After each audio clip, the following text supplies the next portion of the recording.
morning. This is the 18 WJTS News. I'm Charlotte Olson. A Huntingburg home sustained minimal damage as the result of a chimney fire earlier today. Just before 8 o'clock this morning, crews with the Huntingburg Volunteer Fire Department were called to a home along the block of the 200 block of North Chestnut Street. When firefighters arrived at the residence of Wally and Carolyn Hollander, they discovered smoke coming from a chimney as well as the rear of the home. Huntingburg fire investigator John C. Smith says that the flue was attached to a wood-burning stove that the Hollanders used for heat, and the fire was attributed to a buildup of cressetti. He says that firefighters lathered the roof and used a weight and chain in order to clean out the buildup and provide ventilation to the home. Smith says that there was no significant damage to the home and no injuries were reported. 16 firefighters and 4 trucks responded and were on the scene for about an hour. This past year, DC Multisport continued in pursuit of its mission of promoting health and wellness while giving back to the DuBois County community. Since DC Multisport's formation in April of 2012, the organization has been able to give $142,059.63 to local charities. On July 22, 2017, DC Multisport's annual DuBois County Youth Triathlon, Duathlon, and Team Relay occurred at the Huntingburg City Park with 70 participants aged 6 to 14 completing the course. Proceeds from this event totaled $3,000, of which $2,000 was donated to Mentors for Youth. The remaining $1,000 was donated to the Huntingburg Teen Outback in support of the Teen Outback's Healthy Eating and Active Living Initiative, which focuses on children's nutrition. On August the 6th, 118 cyclists joined in the annual Strassenfest bike ride, featuring multiple routes to accommodate all levels of riders. Proceeds from the Strassenfest bike ride cover general DC Multisport expenses throughout the year.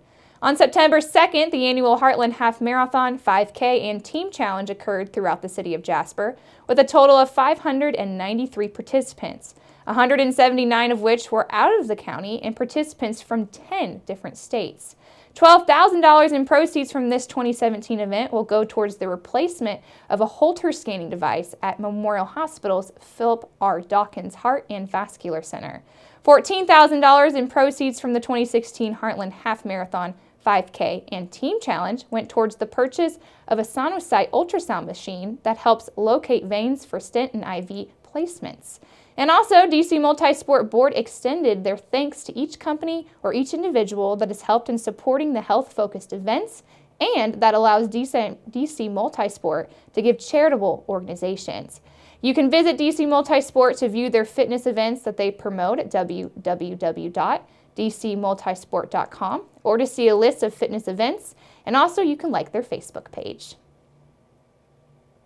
Governor Eric Holcomb signed an executive order to help address the low availability of propane across the Hoosier State. The order suspends regulations on driving hours for truck drivers transporting propane. The order is a precautionary approach from the governor's office to avoid a shortage like the propane crisis in 2014. Under current DOT regulations, drivers are prohibited from working long days to meet spikes in demand. The purpose of the waiver is to allow companies to operate in violation of hours of service regulations should it become necessary in order to do so. In 2014, Vice President Pence, then Indiana governor, signed a letter addressed to President Obama that requested immediate assistance in a propane supply shortage that was happening across the Midwest at that current time. Pence also loosened restrictions on hours of service propane transporters and increased financial assistance for low-income state residents.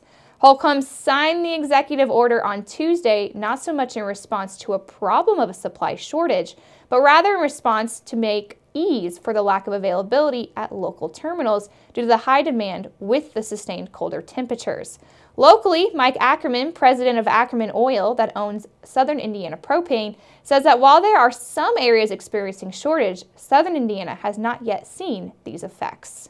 You know, we had a warmer fall, and here around the first of the year, degree days caught up to prior years. So it's really kind of came back into normalcy. There are areas of the country that are experiencing shortages. This area of the country is not one of those to the same degree. Now with this cold snap continuing, there will be higher usage by customers for the next couple of weeks while the cold snap persists. but it looks like there is a forecast of moderating temperatures in the second half of the month.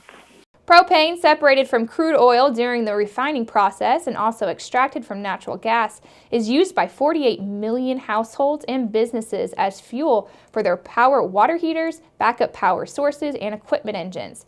Propane gas is used as a low-emission approach to fueling motor vehicles and is the third most commonly used motor vehicle fuel in the world.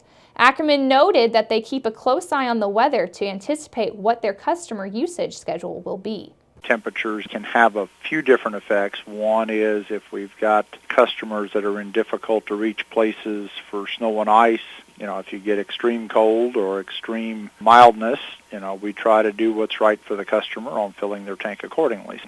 Transported and also stored in a liquid state under moderate pressure, Southern Indiana Propane purchases only HD 5.1 of the cleanest burning fossil fuels available to the public.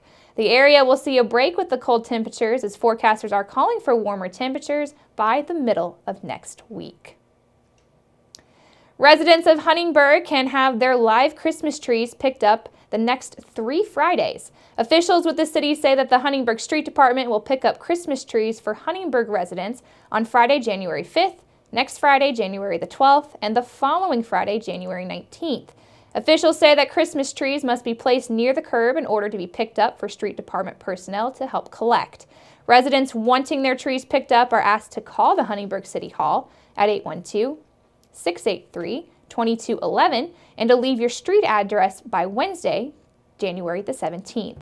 For more information, please contact Rachel Steckler at the Huntingburg City Hall at 812-683-2211 or email at rsteckler@huntingburg-in.gov. St. Meinrad Arch Abbey Library Gallery in St. Meinrad, Indiana is hosting an exhibit of 2-dimensional and 3-dimensional works by Ferdinand, Indiana artist Curtis Ubelor. The show will run from January the 10th through February the 20th. And Ubelor works with found or discarded objects or surplus bits and pieces to furnish wire contemporary on social issues such as education or even environment. He has a fine arts degree from the University of Southern Indiana and a master's in fine arts and sculpture from Southern Illinois University.